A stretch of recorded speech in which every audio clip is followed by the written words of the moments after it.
Hello friends, welcome to my channel. आज से हम फोर्ट्रान लैंग्वेज की शुरुआत करने जा रहे हैं। तो मैं आपको प्रोग्रामिंग के साथ साथ थ्योरेटिकल पोर्शन भी करवाऊंगा। तो जो बच्चे मैथमेटिक्स या कंप्यूटर साइंस की स्ट्रीम से हैं वो अपने नोट्स साथ साथ बना सकते हैं। आज का हमारा ऑब्जेक्टिव रहेगा constant, variables and identifiers.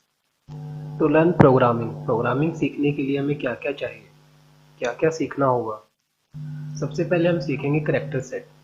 Character set में क्या होता है, जैसे आपने जब इंग्लिश लैंग्वेज के बारे में पढ़ा होगा या सीखा होगा तो आपने सबसे पहले क्या सीखा था, अल्फ़ाबेट्स के बारे में। तो बिल्कुल वैसे ही करैक्टर सेट हमारे लिए अल्फ़ाबेट्स का काम करेंगे फोर्ट्रान प्रोग्रामिंग के अंदर। करैक्टर सेट में क्या क्या आता है, लेटर्स, डिजिट्स, स्पेशल करैक्टर। आपके लेटर्स कैपिटल और स्मॉल दोनों में हो सकते हैं। करैक्टर सेट के बाद हम बनाना सीखते हैं आइडेंटिफायर, यानी कि वर्ड्स बनाना सीखते हैं जिसको हम प्रोग्रामिंग में आइडेंटिफायर्स बोलते हैं। इसके बाद हम सीखते हैं इंस्ट्रक्शंस बनाना, और जब ये तीनों चीज़ें हमें आ जाती है तब हम सीखते हैं एक प्रोग्राम बनाना। देखते हैं कांस्टेंट क्या होता है। जैसे आपने इसकी डेफिनेशन पहले ही पढ़ी थी कि कांस्टेंट जो कभी चेंज नहीं होता, एक फिक्स वैल्यू होती है, वैसे इसकी डेफिनेशन है an entity which does not change during the execution of a program is called a constant. उसको हम कांस्टेंट बोलते हैं। कांस्टेंट को मैंने यहाँ 5 टाइप्स में क्लासीफाई किया है: integer constant, real constant, complex, character and logical constant. Real constant के आगे दो पार्ट्स हैं, fractional form and exponent form. Integer constant क्या होता है? इंटीजर कांस्टेंट आपके होल्स नंबर होते हैं जो विदाउट डेसिमल पॉइंट यानी कि विदाउट फ्रैक्शनल पार्ट के लिखे जाते हैं। इसको लिखने के कुछ रूल्स हैं, देखते हैं। It must have at least one digit, इसमें कम से कम एक डिजिट होना चाहिए। It must written without decimal point, ये बिना डेसिमल पॉइंट के होना चाहिए। इसमें एक साइन होना चाहिए, या आप लिख सकते हो या नहीं लिख सकते हो, प्लस और साइन। अगर आपने साइन नहीं लिखा तो उसको एज्यूम किया जाएगा कि वो पॉजिटिव नंबर होगा। यहाँ पे मैंने कुछ एग्जांपल दिए हैं इंटीजर कांस्टेंट के। जैसे फर्स्ट एग्जांपल है 1 2 3 4 5, ये आपका क्या है, इंटीजर कांस्टेंट, ये विदाउट डेसिमल पॉइंट है। नेक्स्ट है +0 4 0 1 3, ये भी आपका इंटीजर कांस्टेंट है क्योंकि इसमें डेसिमल नहीं है। इसके बाद है 11 पॉइंट, यहाँ पे डेसिमल आ चुका है तो ये आपका इंटीजर कांस्टेंट नहीं है। तो जितने भी यहाँ पे मैंने एग्जांपल दिए हैं, कोमा, @ हैश, जहाँ पे भी आपको दिख रहा है, ये सब स्पेशल करैक्टर हैं। तो इंटीजर कांस्टेंट के अंदर स्पेशल करैक्टर अलाउड नहीं है, तो वो भी आपके क्या नहीं होंगे, इंटीजर कांस्टेंट होंगे। तो बाकी के एग्जांपल आपको सोल्व करने हैं। एक एग्जांपल मैं आपको बता रहा हूँ, जो लास्ट का एग्जांपल है 2 स्पेस 3, तो यहाँ पे मैंने स्पेस दिया हुआ है, तो कांस्टेंट को लिखते हुए आप स्पेस नहीं दे सकते, तो ये भी आपका क्या नहीं होगा, इंटीजर कांस्टेंट नहीं होगा। इसके बाद है रियल कांस्टेंट। रियल कांस्टेंट क्या होता है, with fractional part, these are the whole numbers with fractional part. ये दो फॉर्म में हो सकते हैं, fractional form and exponent form. इसको लिखने के कुछ रूल्स होते हैं। It must have at least one digit, एक इसमें एक डिजिट होना चाहिए। It must written with decimal point, decimal point के साथ लिखा जाना चाहिए। It may have either sign positive और नेगेटिव, वही रूल सेम रहेगा सब में, जो आप कांस्टेंट लिखते हो सब में ये रूल कॉमन रहेगा कि आप साइन लिख सकते हो या नहीं लिख सकते हो। अगर आपने नहीं लिखा तो वो पॉजिटिव एज्यूम किया जाएगा। इसके बाद आती है रियल कांस्टेंट की एक्सपोनेंट फॉर्म। एक्सपोनेंट फॉर्म के अंदर कुछ रूल्स हैं। इट कंसिस्ट टू पार्ट्स, ये दो पार्ट्स में होती है, mantissa part and exponent part. Mantissa और एक्सपोनेंट के अंदर जो बेसिक डिफरेंस है वो यही रहेगा कि मैंटीसा को आप रियल या इंटीजर दोनों में लिख सकते हो, लेकिन जो आपका एक्सपोनेंट रहेगा वो सिर्फ इंटीजर ही रहेगा। मैंटीसा के पास कम से कम एक डिजिट होना चाहिए। मैंटीसा के बाद आप ई लिखोगे, कैपिटल में लिखो या स्मॉल में, वो आपकी मर्जी। The exponent must be N integer, exponent क्या होना चाहिए, एक इंटीजर होना चाहिए, एंड एटलीस्ट वन डिजिट, कम से कम एक डिजिट उसके पास भी होना चाहिए। It may have either positive और नेगेटिव साइन। अगर 32 बिट मशीन की बात की जाए तो जो मैंटीसा की रेंज होगी वो 7 डिजिट होगी, और एक्सपोनेंट की जो रेंज होगी वो होगी -38 से लेके +38 तक। अब फ्रैक्शनल फॉर्म और एक्सपोनेंट फॉर्म में फ़र्क क्या है, मैंने ऊपर एक एग्जांपल दिया है, यहाँ पे लिखा है -0.0000156, ये आपकी क्या है, फ्रैक्शनल फॉर्म। अगर इसी को आप एक्सपोनेंट फॉर्म में लिखना चाहो तो आप कैसे लिखोगे, तो आपको लिखना होगा -0.156 ई। ई का क्या मतलब है, ये रिप्रेजेंट करेगा 10 को। इसके बाद है -4। -4 क्या रिप्रेजेंट करेगा? पावर। 10 की पावर -4 होगी। तो जब आप इसको मल्टीप्लाई करोगे तो आपके पास ये क्या आ जाएगी? फ्रैक्शनल फॉर्म आ जाएगी। यहाँ पे मैंने कुछ एग्जाम्पल दिए हैं फ्रैक्शनल फॉर्म और एक्सपोनेंट फॉर्म के। तो पहला एग्जाम्पल है 1.0, ये फ्रैक्शनल फॉर्म का एग्जाम्पल है, ये आपका रियल कांस्टेंट है। इसके बाद है -0.526, ये भी आपका क्या है? रियल कांस्टेंट है। इसके बाद है -1/2, यहाँ पे डिवाइड का सिंबल आ चुका है जो कि एक स्पेशल कैरेक्टर है, और कांस्टेंट्स में स्पेशल कैरेक्टर अलाउड नहीं होते, तो ये आपका रियल कांस्टेंट नहीं होगा। 25 फैक्टोरियल, ये भी आपका रियल कांस्टेंट नहीं है, क्योंकि फैक्टोरियल क्या है? स्पेशल कैरेक्टर है, ये भी अलाउड नहीं है। 23.2, ये आपका रियल कांस्टेंट है। इसके बाद है आपके एक्सपोनेंट फॉर्म के एग्जांपल 45E08। 45 आपका क्या होगा? मेंटिसा। मेंटिसा आपका रियल में भी हो सकता है और इंटीजर में भी हो सकता है। इसके बाद क्या आना चाहिए? ई, जो कि लिखा हुआ है, ये भी ठीक है। इसके बाद 0E। 08 आपका क्या है? एक्सपोनेंट फॉर्म, ठीक है। तो एक्सपोनेंट फॉर्म क्या होना चाहिए? इंटीजर, जो कि यहाँ पे इंटीजर ही है, तो ये आपके क्या बन जाएगा? रियल कांस्टेंट बन जाएगा। इसके बाद मैं एक और एग्जांपल बताता हूँ, बाकी एग्जांपल आप खुद सॉल्व करोगे। इसके बाद थर्ड एग्जांपल है 15.8E। 15.8 क्या होगा? आपका मेंटिसा होगा। मेंटिसा मैंने बताया था आपको कि क्या हो सकता है? रियल भी हो सकता है और इंटीजर भी हो सकता है, तो ये ठीक है। इसके बाद ई आना चाहिए, ये भी ठीक है, लेकिन ई के बाद कोई भी डिजिट नहीं लिखी हुई, तो ये आपका क्या नहीं हो सकता? रियल कांस्टेंट, क्योंकि एक्सपोनेंट के बाद हमेशा एटलीस्ट 1 डिजिट आनी चाहिए। इसके बाद हम पढ़ते हैं अदर कांस्टेंट, जो जिसमें हमारे क्या आते हैं? Complex, logical and character constant. Complex क्या होता है? एक complex value consist of 2 real number. इसमें 2 रियल नंबर होते हैं। पहला रियल नंबर आपका क्या रियल पार्ट होता है, दूसरा जो रियल नंबर होगा वो आपका इमेजिनरी पार्ट होगा।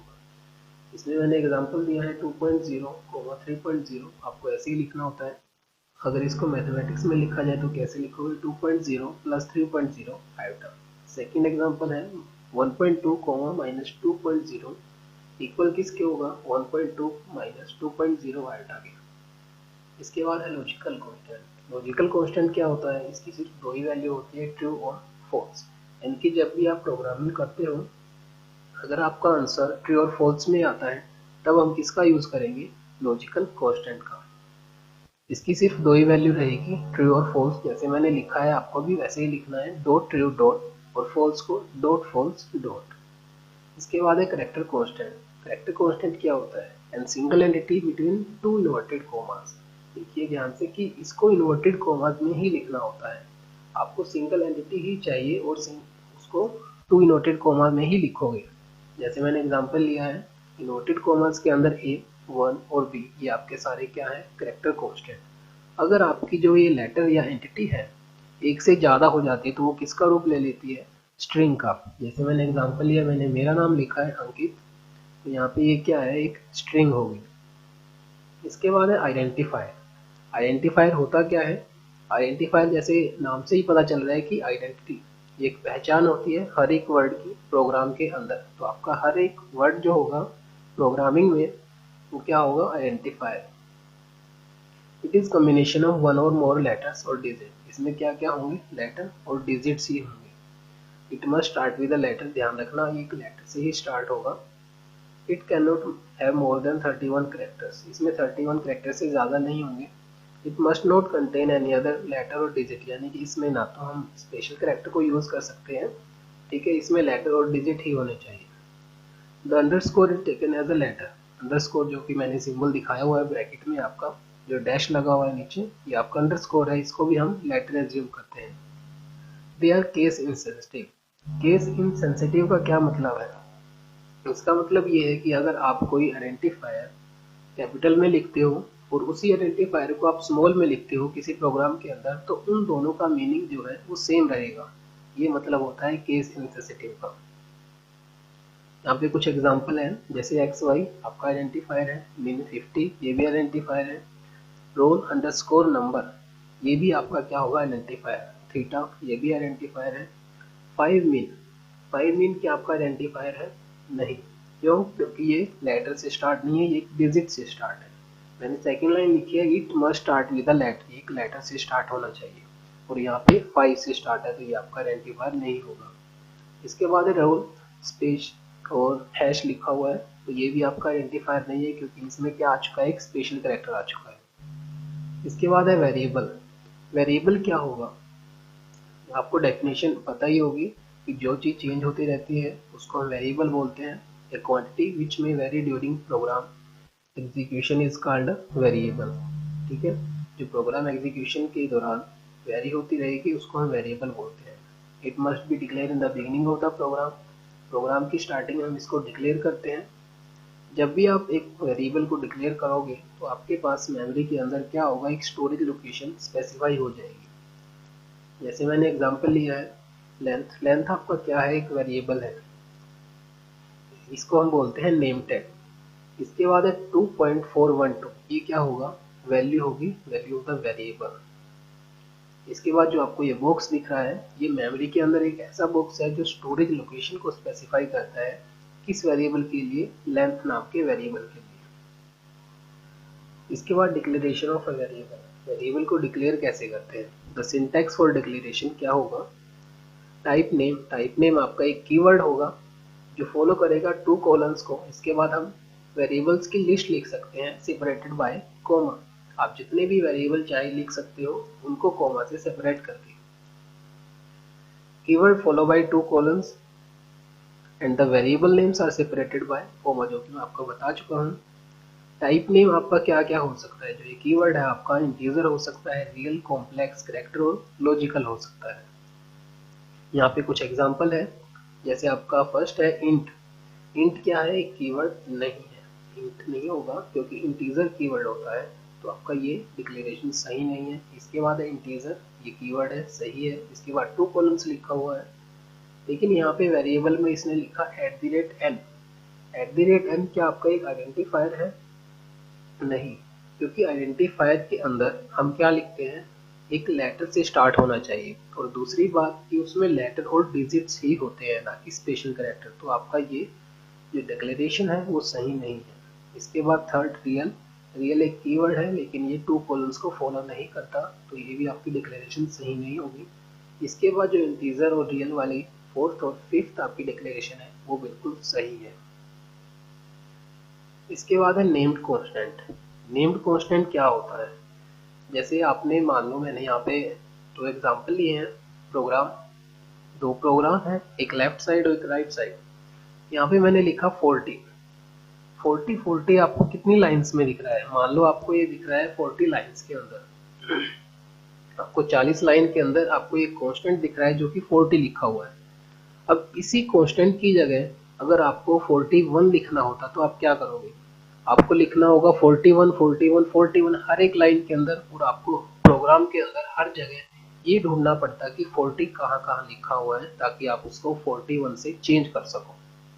इसके लिए नेम्ड कांस्टेंट डिफाइन किया गया था कि आप 40 ना लिख के अगर आपका कांस्टेंट बहुत बार बहुत जगह आपका डिक्लेयर होना है तो आप उसकी जगह एक वेरिएबल का नाम लिखो, जैसे मैंने लिखा है जो कि आपकी राइट साइड में दिया हुआ है ए, जो कि आपकी 40 लाइन के अंदर है। अगर आपको इसको चेंज करना है, ए को चेंज करना है यानी कि 41 लिखना है, तो आप डिक्लेरेशन में लिख सकते हो ए असाइन 41। तो आपका हर लाइन के अंदर जो ए की वैल्यू होगी वो ऑटोमेटिक चेंज हो जाएगी। इसका सिंटेक्स क्या होगा, type name, parameter, double colon, variable और वैल्यू। मैंने एग्जांपल लिया है, टाइप नेम में आप लिख सकते हो इंटीजर, फिर कोमा, फिर पैरामीटर, फिर डबल कॉलन, और वेरिएबल का नाम मैंने दिया है लेंथ, और असाइन, इक्वल को आप असाइन बोलोगे ना कि इक्वल बोल दोगे। वैल्यू में आप लिखोगे 3.15। Variable for double precision. Double precision के लिए क्या होता है, it doubles the number of significant digits. ये सिग्निफिकेंट डिजिट को डबल कर देता है। जैसे मैंने रियल कांस्टेंट के अंदर आपको बताया था क्या कि आपको मेंटिसा के लिए 7 डिजिट ही मिलता है और एक्सपोनेंट के लिए -38 से +38 डिजिट मिलता है। अगर आपका वेरिएबल अगर आपको ज़्यादा एक्यूरेसी देता है तो आपके लिए वो सफिशिएंट नहीं होगा। तो इसके लिए हम किसका यूज़ करते हैं, डबल प्रिसेशन का। यहाँ पे मैंने डिक्लेरेशन के लिए सिंटेक्स दिया है, टाइप नेम काइंड टू। ये क्या करेगा, उसकी जो सिग्निफिकेंट डिजिट होगी, जो भी आप टाइप नेम लिखोगे उसकी सिग्निफिकेंट डिजिट को डबल कर देगा। और डिक्लेरेशन जो होगी वो बिल्कुल सेम रहेगी, सिर्फ आपको क्या ऐड करना है, काइंड टू। जैसे मैंने एग्जांपल लिया है real kind to double colons ABC, ठीक है। It allows 15 mantissa digit. अब ये क्या करेगा, पहले था 7 मैंटिसा डिजिट, अब है 15 मैंटिसा डिजिट। और एक्सपोनेंट रेंज कितनी हो गई है, +-310। अगर आपको ये वीडियो अच्छा लगा हो तो आप इस चैनल को सब्सक्राइब कर सकते हैं। Thank you.